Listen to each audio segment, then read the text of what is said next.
राधे राधे। व्यक्ति किसी और वस्तु या भाव से परिचित हो ना हो, भय और भविष्य दोनों ही व्यक्ति के मन में सदैव रहते हैं, जिनका अस्तित्व व्यक्ति के अस्तित्व पे भारी रहता है। विचित्र है ना? वह वो है जिसे आप नहीं जानते, जो अनजान है, और इसी कारण आपको भय लगता है कि ना जाने क्या होगा। भविष्य वो है जो अब तक घटा ही नहीं, तो जो घटा ही नहीं उसके विषय में चिंता क्यों? आपके हाथ में है वर्तमान।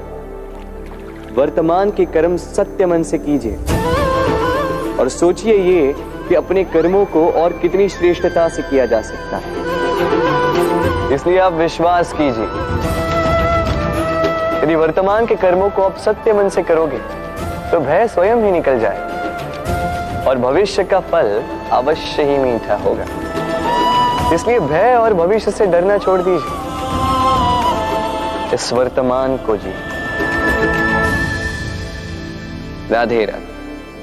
अक्सर आपके बड़े बूढ़ों ने आपसे कहा होगा कि ये संसार दुख का मूल है और ईश्वर भक्ति उस दोष से दूर जाने का मार्ग है। किंतु सोचिए, यदि ये संसार दुख का सागर होता तो क्या नियति आपको यहां पर जन्म लेने देती? क्या ईश्वर यहां पर अवतार लेते?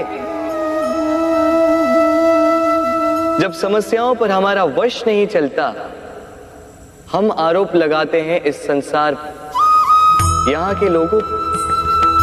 सोचते हैं कि काश मैं यहां पे आया ही ना हो।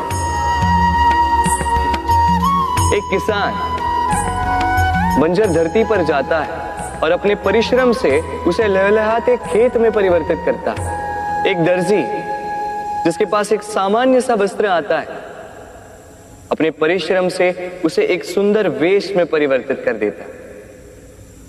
आप भी परिश्रम कीजिए। ये महत्वपूर्ण नहीं है कि आप किस संसार में आए, ये महत्वपूर्ण नहीं है कि आप यहाँ कैसे आए।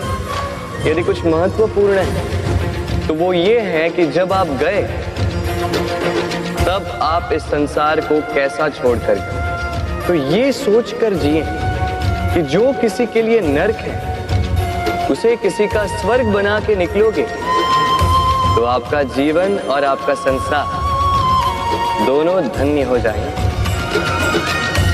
राधे राधे।